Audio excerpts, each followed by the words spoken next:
from the heart of Dubai, where tomorrow is being built today, to the world. Welcome to the CTO Show with Mehmet. Here, we redefine technology and reimagine possibilities.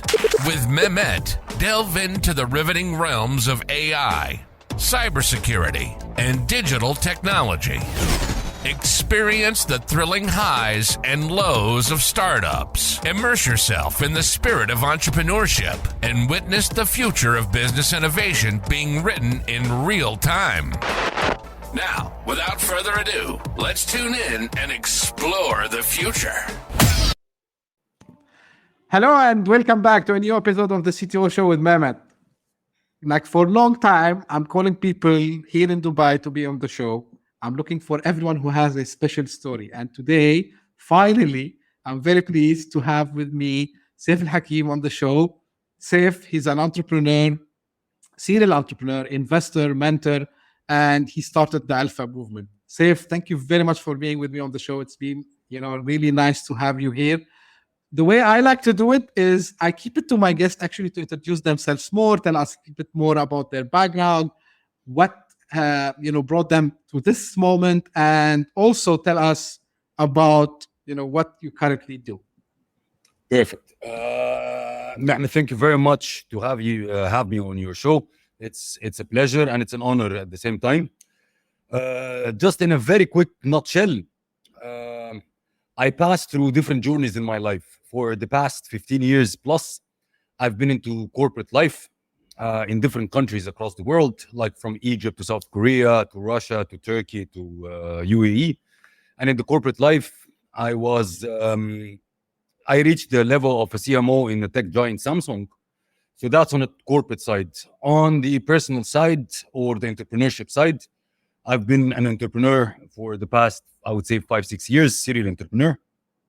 And now I'm running my portfolio of businesses across different industries, across different countries as well. On the third line, the sports line. I'm a professional sports person. I've been on the professional team of Kung Fu, and I've been in Mr. Olympia 2014. So that's in a nutshell who is Seif. Seif, again, really, I appreciate that you came to the show here today. That's a big honor to me also as well. Now, maybe we were discussing this even before we start recording. So being an entrepreneur is not like a road that is always pinky and easy. It takes a lot of grit. It takes a lot of sweat and blood, as they say. But I'm sure that there's something that, inside your mind said, okay, this is the path that I need to take. Like, this is the journey I want to embark on. So can you, was there like a pivotal moment when you said, okay, I need to take this path? Mehmet, to go back to the first statement that you said, it's not a fancy thing, entrepreneurship. It's a very hard thing. And it's not an easy and it's not fancy. Whoever sees entrepreneurship as fancy and relaxing and of freedom, that's the 10% of the hell 90% that entrepreneur pass through. So entrepreneurship, it's not an easy game. The worst thing about entrepreneurship that people should know, it is the idea that you wake up every single morning. You don't know whether your idea will work or not. And that's a crazy thing. It requires a specific traits and character traits that you have. Not everyone has these kind of traits to be a risk taker, to have the perseverance, to have the the consistency until your idea becomes successful or it brings you the income in order to live. Let's put it in that way. So entrepreneurship is extremely hard. That's one thing. What happened to me is a totally different thing because I was in a corporate role before being an entrepreneur. And if somebody asked me a question like, Seif, would you recommend people to be in a corporate role before becoming an entrepreneur? I always say from my school, yes. Try the corporate role first, the corporate line, and then afterwards go to become an entrepreneur. People usually ask me why. The thing is, if you want to be an entrepreneur, the best thing and the easiest way to make your idea reality is to model it. So if you want to have a marketing agency, Don't start a marketing agency on your own. Work in a marketing agency first, get the business model, get the structure, get the organization, and then you can move on and do your own. This being said, to be an entrepreneur requires specific traits. One of them is the risk-taking ability and the persistence. So if I go to myself, when I was in corporate, I stayed in corporate almost 10 years, 10 plus years. I've been with Samsung for over 10 plus years in different countries like South Korea, Russia as well. Like I left Samsung when I was CMO of Samsung CIS. And why did I leave to become an entrepreneur? Because I had no other option. I reached the maximum of the pyramid of the corporate, and the only way for me was to go, I would say, like a lateral movement. Lateral movement means go to another company, doing the same thing, and that's it. For me, it was enough being in corporate. It was time for me to jump on my entrepreneurship journey. And that's the thing, just that simple. But again, I was always testing myself on being an entrepreneur while I was in corporate. It means I was testing several projects. While I was a corporate, I was doing my side businesses. It's not conflicting with the corporate role, but I was testing, having my fitness clubs, having my manufacturing business. I was always testing until I understand that I have the skills needed to be an entrepreneur. Like another example, if I want to relate this from tech, because a majority of the founders that I spoke to and, the ones I read about, they took this approach because actually it helped them, get the experience. Because when you are doing the first time by alone and you don't have the knowledge, that would be tough. So going your path is much easier. I can relate. So I always tell people, if, of course he was very young, but if Steve Jobs didn't go and work in HP in summer, right, as an intern, so he would not understand what distribution is, what manufacturing is. And then this is it came to him in future when, he built this giant, which is Apple. So absolutely, Seif, I agree with you. So you mentioned about... I'll tell you one thing here, because I see a lot of entrepreneurs going to entrepreneurship with just the idea of motivation. The concept behind being an entrepreneur is to be motivated to be an entrepreneur. And that's an absolute mistake. If you see successful entrepreneurs and unsuccessful entrepreneurs, both were motivated, both were hungry to succeed. One of them succeeded and one failed, correct? Yeah. So the idea is not being motivated.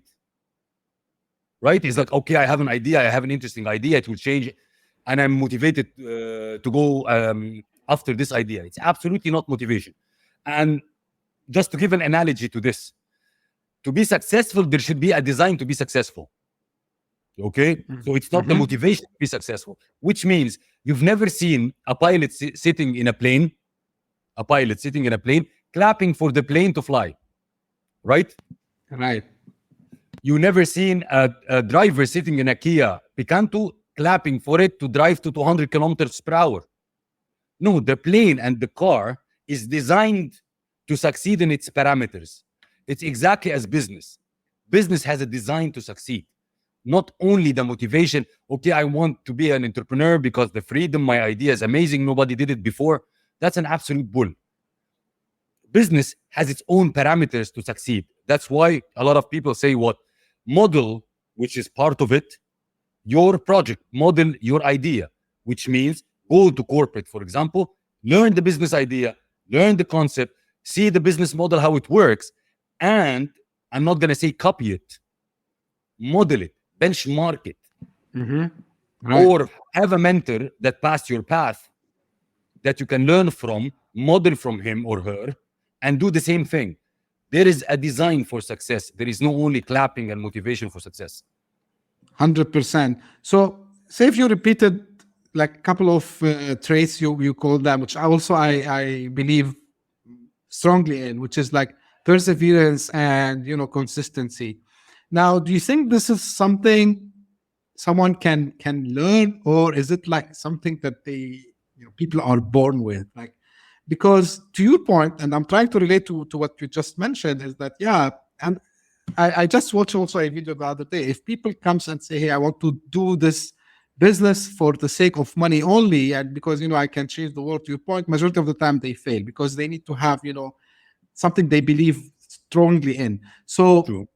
do you believe like this is something that they can acquire like a skill, or is it something that people are born with?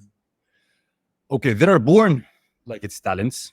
There are born people, and everything on the other side is learnable. You can learn to be an entrepreneur. You can learn to be whatever you want if you give it the time, you give it the consistency, you have the persistence to do it.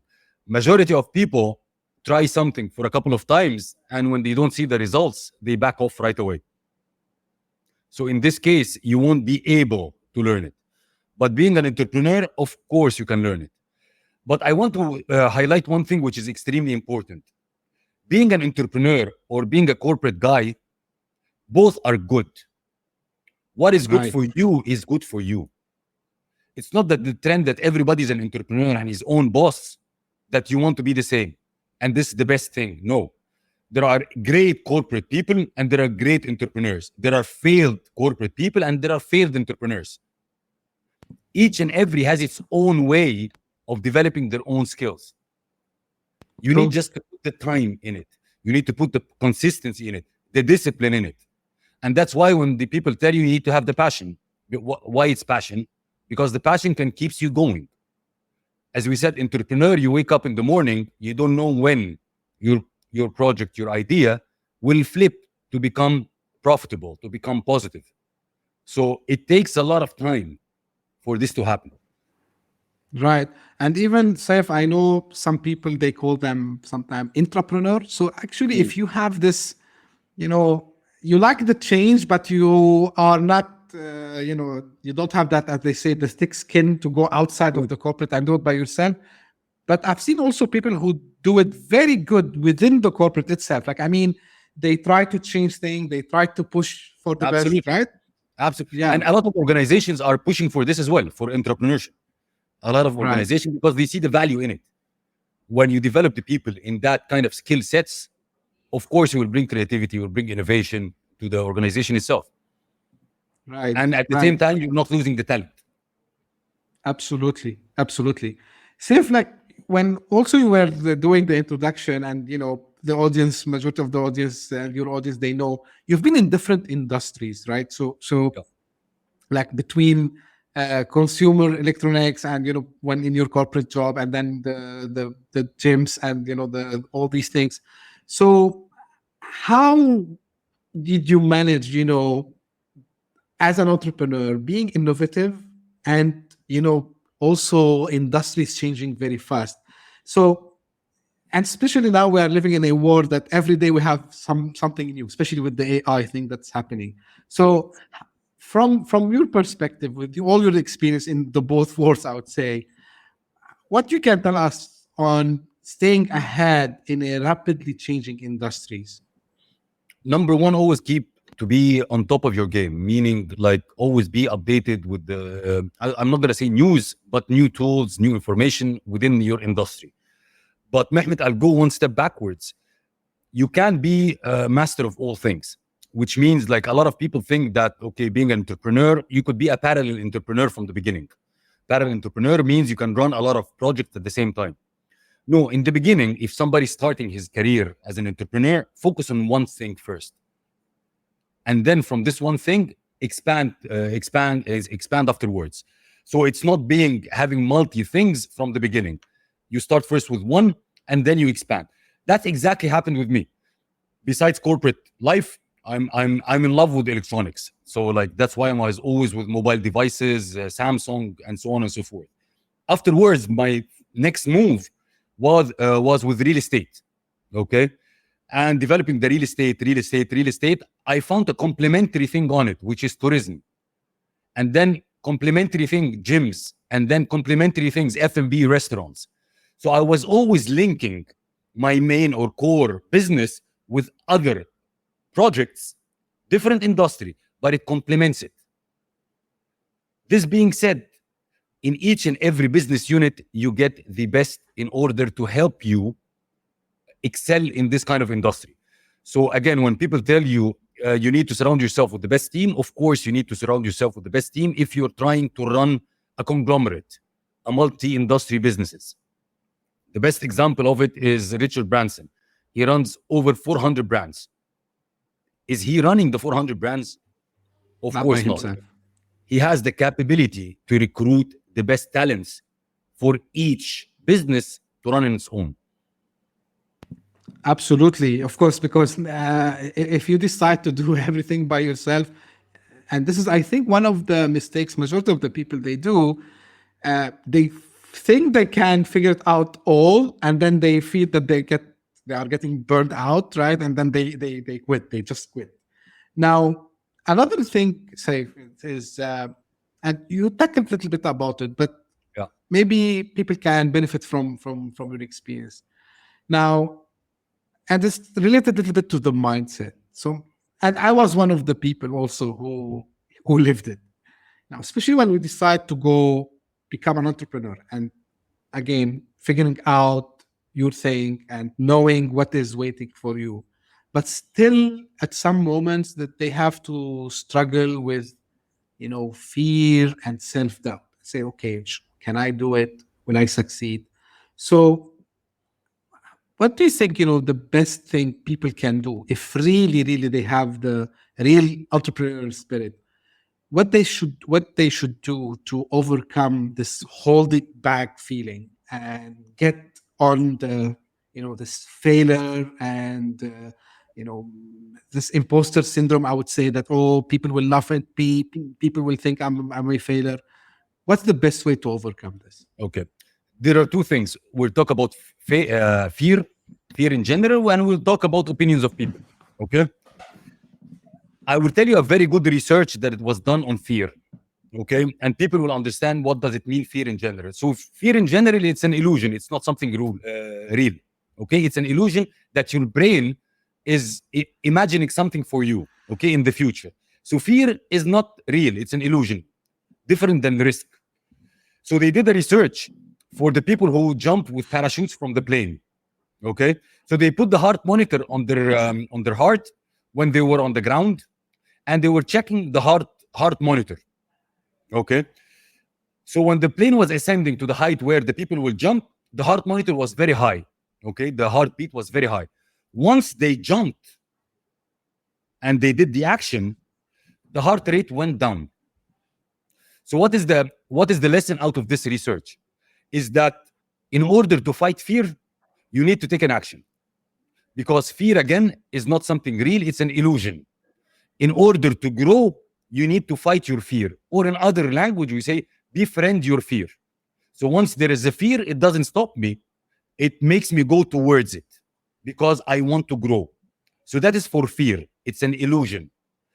And if you FEAR, feel false evidence appearing real, then it's not real. It's something that allows you to grow. That's for fear.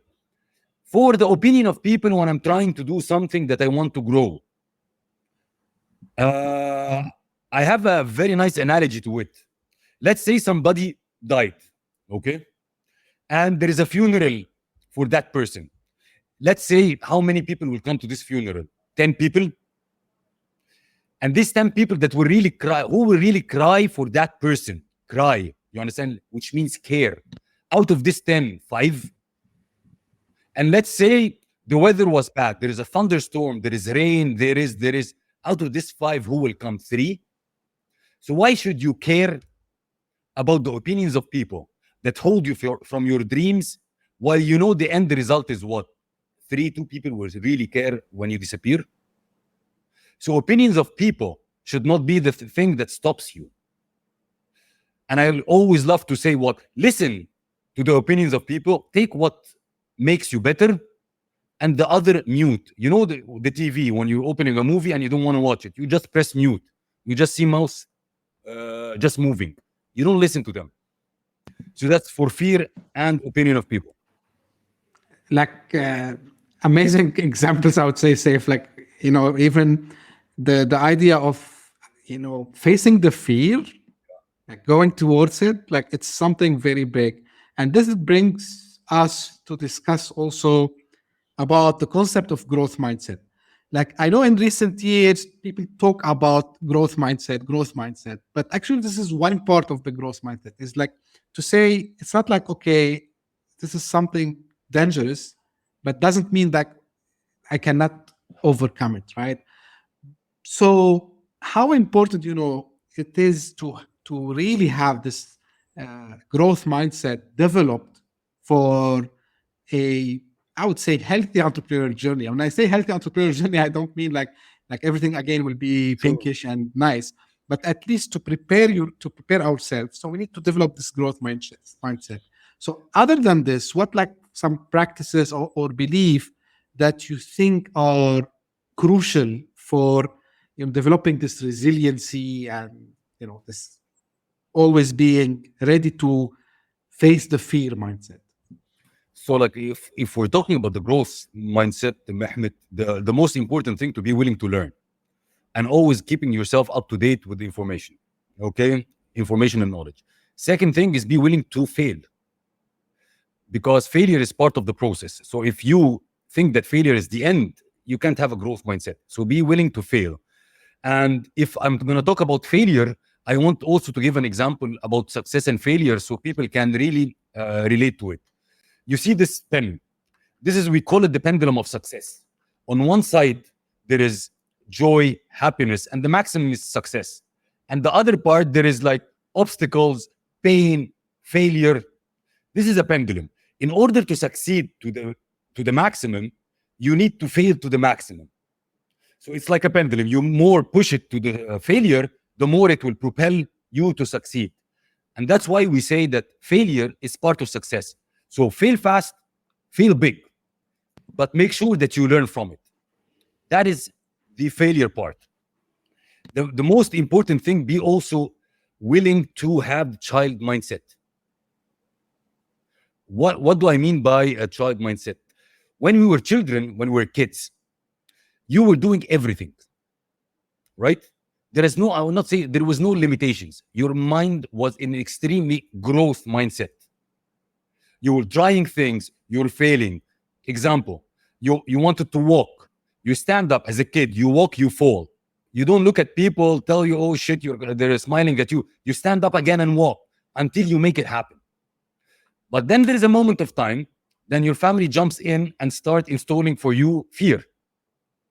Don't do this, don't do that. This is wrong, this is right. And you start your mind to close about certain beliefs. So in order to have a closed mindset, you need to have a child mind. Be willing to experiment.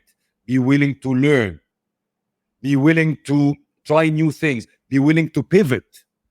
A lot of people are so stubborn to the level that they don't want to even to pivot. Like, I'm going with an idea, going, and you hit the wall. Then you stand up again, hit the wall. Then you understand? No, when you hit the wall, sit down, reflect, see what went wrong. So when you stand up back again, you can pivot and go ahead. Absolutely. And, I will give example from myself, if you allow me, Seif. Like, Of course. Yeah, and this is for the audience. And why I asked this question, because, if I say it, maybe it's not enough, but you hear it from multiple people. And this is how it happened exactly to me. Because when I hear the same concept from one guy, I had doubts. What he's talking about cannot be true. And there's the ego factor also, Seif. Like there's the ego. Oh, I know it better than anyone. Who's this guy? But what magically happens if you put yourself, and this is what happened to me at least, in these conversations multiple times, and then you come to the point you said, hey, hold on 1 second, there's another word out there. I need to remove this program. I can't remember exactly who said this, but this video is available everywhere, where he say, like, when we are children, so you have your memory is empty, and then you have, we start to put these bad programs, bad software, and then you need to remove these and put again to reprogram yourself. And this is exactly what I did, and because I was thinking there's no other way of doing things. What I learned when I was in school and I was kid, this is the word, and then exactly. So I start to change this. And to your point, Seif, also, and this is related to ego, and I like to highlight this for first-time founders, mainly for new people to business. I mean, you need to Seif's point, you need to accept failure and actually pivot from it. By the way, Seif, I removed the word failure from my dictionary. I call it learning, right? So I don't see it as a failure in the sense that it's bad, I see it as a positive thing. There is a difference between I fail and I got defeated. The word defeat is out of a dictionary. If I fail, this time the war is not done or the battle is not finished. The battle is finished. Either I win or I get defeated. And defeated is out of the dictionary. Exactly. Now, Seif, one thing also, which you did perfectly, I would say, and I'm big, I would say, advocate of that, which is the personal branding, right? Yeah.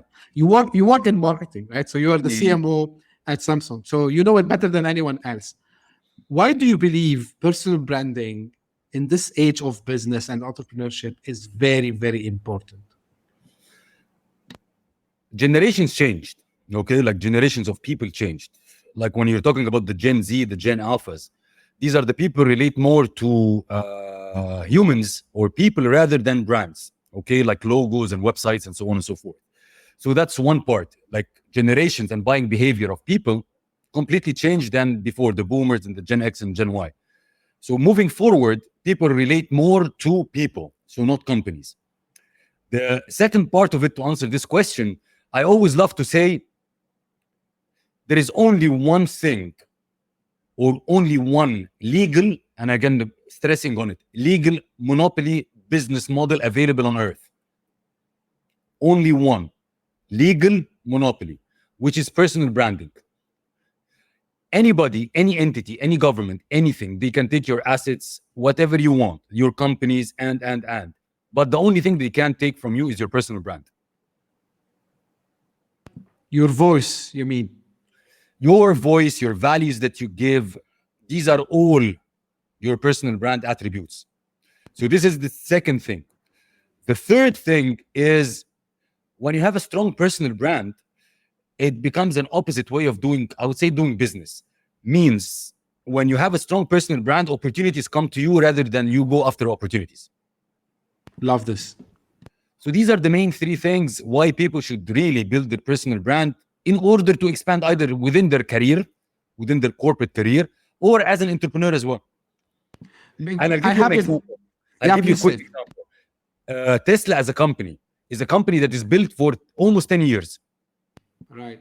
Versus Ford Motors, which was built in the early 1900s. So the gap is unbelievable. The market capitalization of each company is equal. Equal. True. Do you understand? Like equal. And that's the power of what? The personal brand of Elon Musk. Elon Musk. Whether we like him, whether we don't like him, whether he has some strange, doesn't matter. He's a hero for some people. He's authentic. He is. And that's the power of personal brand of Elon Musk. People are no longer love a logo, no longer love a website, no longer fall in love with an ad copy. They fall in love with people. Actually, I think, Seif, it was always the case, but at some stage, when the age of, I would say, social internet came in. Yeah. Social media exposure. But this is my theory, is actually people always buy from people, always do business with people they can trust and build relationship for long-term relationship with them. Now, to this point, and this is my theory, and this is why people who knows me, and I don't hide it, it's not like I hate, but I don't like people who comes to me and say, hey, we're going to do like an outreach campaign. I say, okay, you can do outreach campaign, but if you are lucky, especially in the region where we live in, Seif, you know this very well also. Yeah. If I send today, let's say 100,000 emails, to people I don't know, probably I will receive how many replies I would receive. If I try to cold call, I don't know, 10,000 people. Why? Because people, they will ask, I don't know, I never saw you. Who are you? Right? So this is why I start also this journey myself in personal branding, not because I want to show off, but I want people to know who I am, right? Exactly.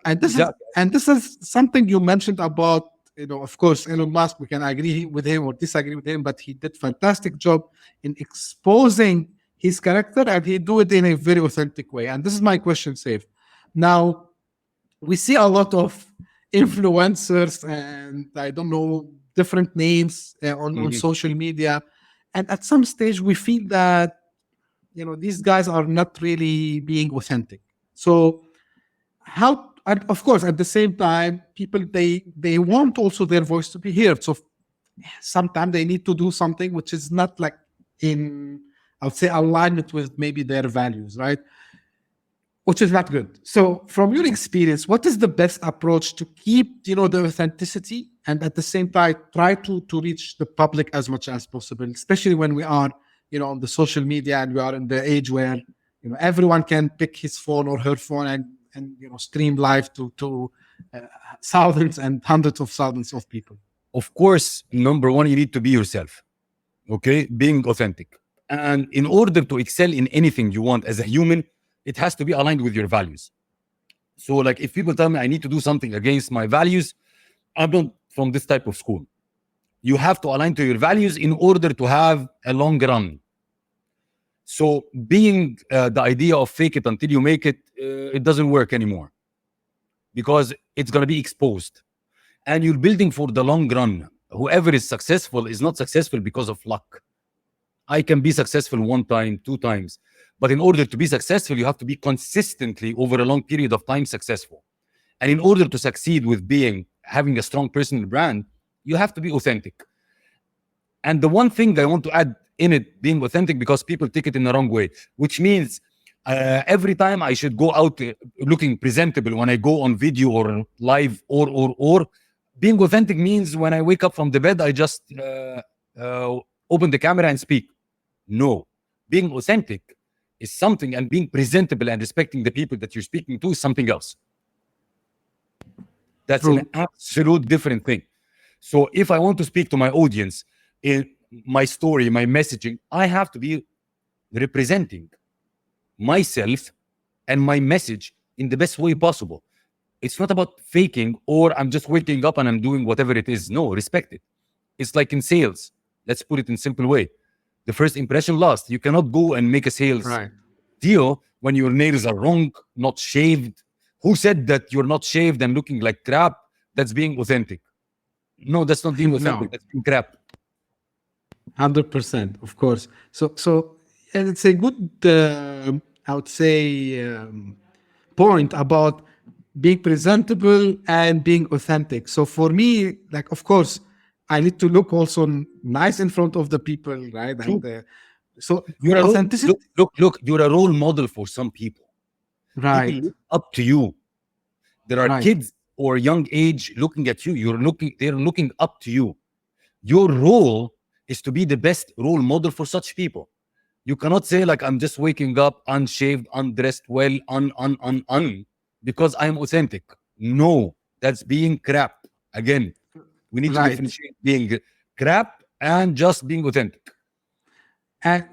But back to the point of authenticity, Seif, like for me, it's about being able to share your vulnerabilities also as well. Like, for example, let's say if I did something wrong, to have the courage to say, guys, today I tried to do this and I didn't succeed, right?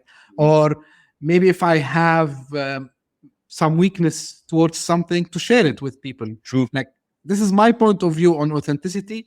At the same time, it's about to not to exaggerate the things too much in a way that people say, okay, this guy is faking it. As to your point, like he's making it till he's faking it till he make it or she make it. So it's important to have this balance. And, I've seen people like yourself, Seif, because I was following also your videos. You've been very professional, but at the same time, when you're talking to, because I'm going to ask you about the podcast. So you're on your podcast also as well.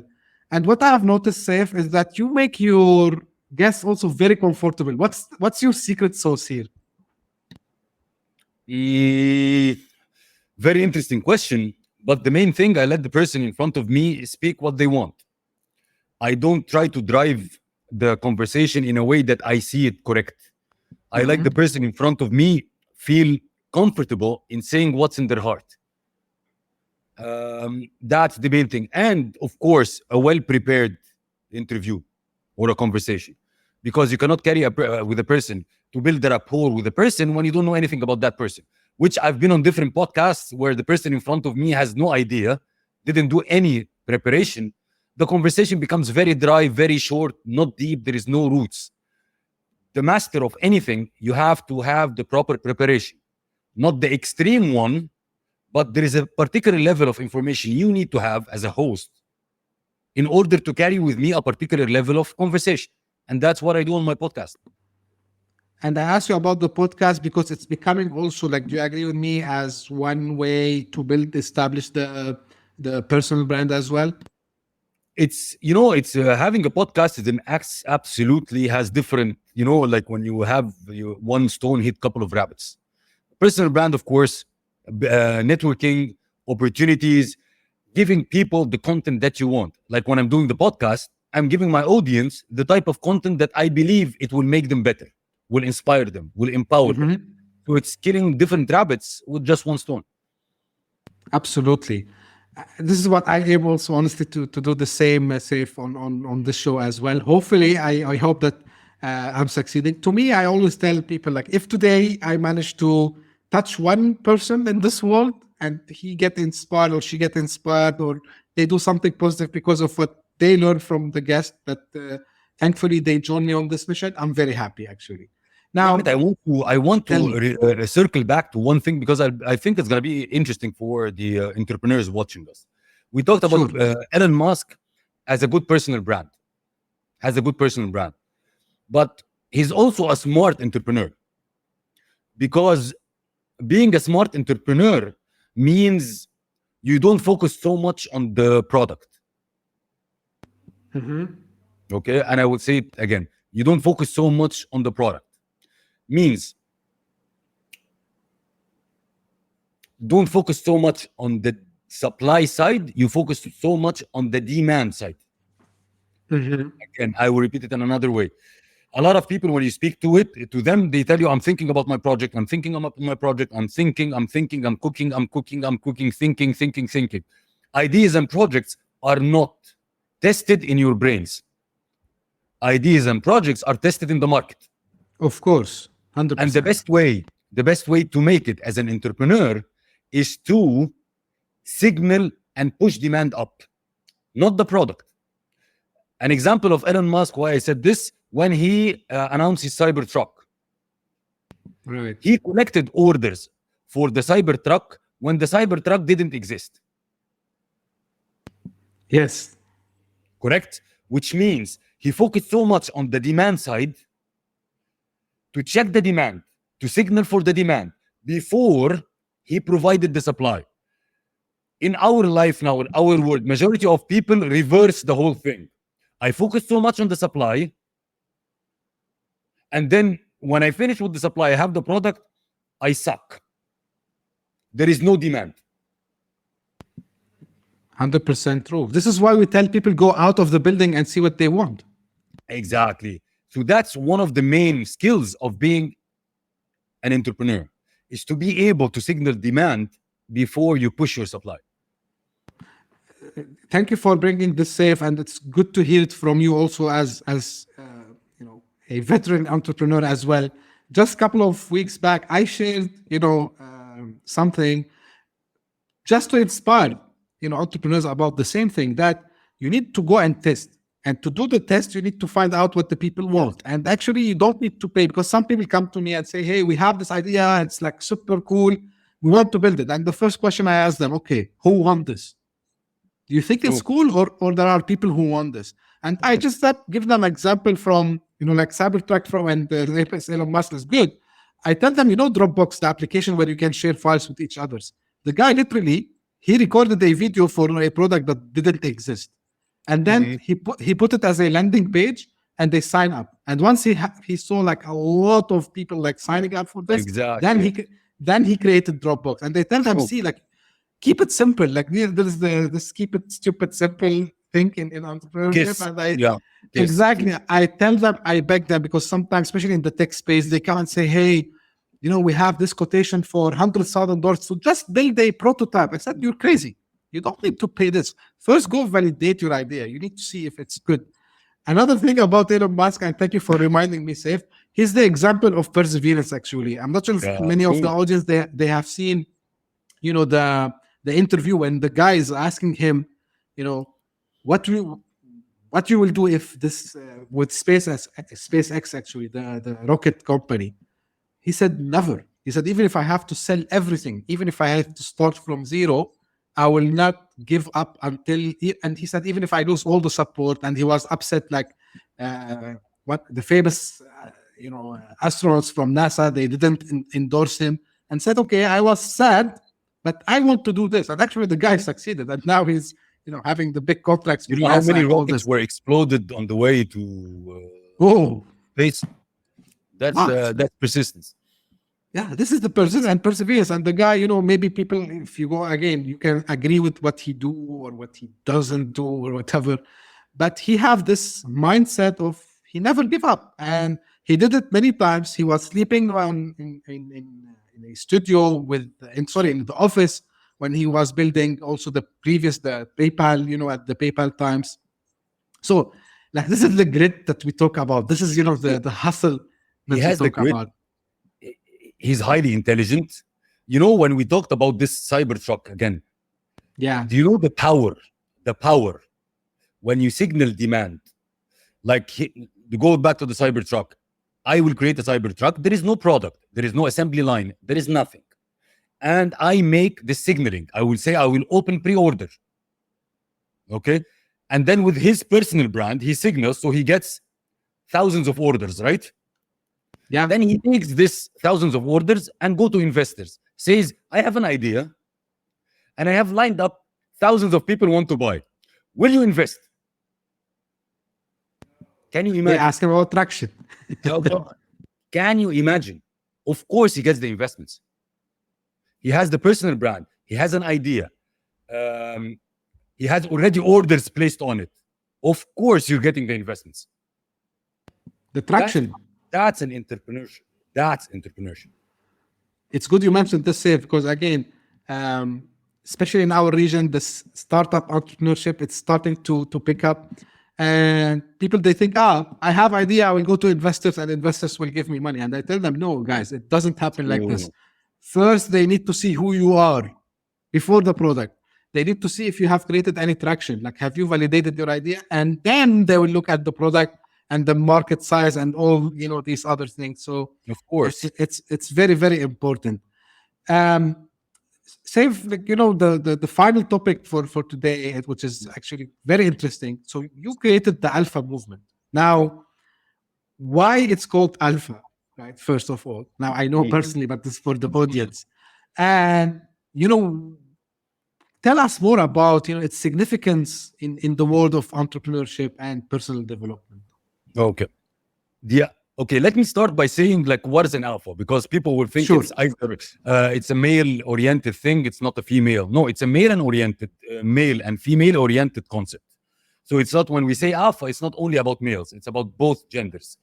But back in the days when we were talking about alphas, we were talking about the people who are they have controlling behavior. They have egocentricity. They're selfish and. Correct? And yes. These are the leaders of the animal pack. This is the first letter of the Greek alphabet. But when modern days happen, the alpha traits already evolved as well. So how I define an alpha, it's either a male or a female. I say the alpha, I have several traits. But if I summarize it, I say an alpha lacks something that everybody around has. Again, he lacks or she lacks something that everybody around has. Then you will tell me, what is this thing? I say, this is the stop button. Our stop button is broken. We don't stop. We're obsessed about our goals. We're obsessed about our objectives. So beside this high level header, I would say the traits of the modern alpha is what? A person who is a leader, a person who takes tough decisions, a person who's fiercely determined, a person who's responsible for the loved ones and the people around him, the person who's impactful, skillful. These are all traits of a modern alpha rather than the old concept of an alpha. You will come and tell me, okay, you becoming an alpha being selfish because you're reaching the objective. If you look at it from this perspective, take it as selfish, take it as whatever. But it's not driven by selfishness. It's driven by having an objective. When you put all these traits together, that creates an unstoppable person, either for yourself, for your loved ones, and for the career or the objectives that you're heading after, either you're in corporate or you're as an entrepreneur. Seif, actually, this is very good point. You mentioned like how you look at it, and just related to what we were discussing a few minutes ago. This is the mistake. If we always think that, if I want to be like unstoppable, super successful, if I want to see it as selfish, I think this is where the problem actually, and this again to the beliefs, because think about it. This is why, when I read a little bit, about it, Seif, and I watched a couple of videos that you did. Of course, if you ask me maybe 3 years back, I would say what you just said, what this guy has told me about, and you know what, it's too much selfish and too much like, but now, of course, I think about it different way. I say, okay, if I am doing good, actually, if I'm doing excellent, first of all, I can make everyone around me, my close circle, excellent, right? My family, my kids, my your friends. team, your people, your community. Exactly. And then you take it on you start to expand this circle from your very close circle to the mid circle to the world. And actually, this is why, I think everyone should look to be, an alpha. And again, thank you for mentioning, because it's not about being male oriented or female oriented. Anyone can, in my opinion. But this is, how we can apply this, for example, in leadership style, for business mainly and for entrepreneurs. If I want to really have the impact of making other people around me also alphas, what's the way to do that? We will revert back to the main concept of leadership, and it's the only one. The leader is, in a simple way, you lead by example. So if you want people in your team is like kids. How kids grow up, they mirror their family members, correct? So in order to embody the alpha traits, you lead by example. So your team will follow you to this. So that's the main thing. And when we talk about the leadership traits and characteristics, is the leadership sets the pace. The leadership takes the responsibility. The leadership has the vision. It all narrows down by leading by example. I cannot talk to my team member and tell him, be creative, and I'm not creative. Be a hardworking, and I'm chilling all night. Come to office early, and I come to office at 5 o'clock. Right. So being an alpha, from a leadership standpoint, simple way, lead by example. And everything will follow. You see a lot of corporations, like in Silicon Valley or different even. When the leadership is super formal, they go to the office formal suit. Majority of the staff are like this, even not by dress code of the company. But if the leadership is casual, hippie, Zappos, for example, the whole organization is like that. Leadership is leading by example. Leadership is setting the pace. Leadership is taking the responsibility. Leadership is having the vision for the people. You can't be an alpha when you don't have the vision for the people. People will not follow you if there is no vision. Where are we heading to? Where are we heading to? Absolutely. Like there's always this, they share it on different social media, showing difference between a manager and a leader. And I think, like leadership, it's not about having the title. I'm a big believer that leadership is not a title. It's a role model that anyone, if they have the traits of the alpha that you just mentioned, Seif, they will become a leader. Now, I'm a big believer that you don't need the title to become a leader. Do you agree with me on this? Of course, you can be leader. Again, you can be leader of the small team. You can be leader of the department. Just take the initiative. Right. You need to take the initiative. It's something that you develop in yourself, and it's something that you're not born with it. The leadership skills, the leadership traits, it's something that you develop in yourself on an ongoing basis. Absolutely. Seif, we covered a lot today. Now, this is something I ask always at the end of each episode. If you want to leave us today and the audience, of course, who are about to become entrepreneurs, or they have really ideas and they want to explore it and become founders. And our region became very active in this actually here in the MENA region. So final words of wisdom from you, Seif, and where people can get in touch with you, like anything that you, are there any books, is there like any courses, if you can tell us about that. I'll just looking. So I just launched my book. It's available on Amazon, so people can find it on Amazon. It's called Unleash the Alpha. But if I'm gonna say like a couple of things for aspiring entrepreneurs, which is the most important thing, is number one, always have a design for success. Model people, model organization. Number two is be willing to pivot. Always be willing to pivot.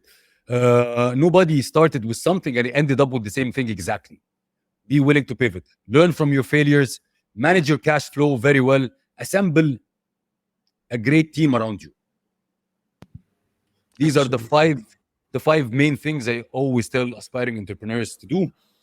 And if people want to reach me out, I'm always available on all social media. My main channel is actually on Instagram. It's Seif El Hakim on Instagram.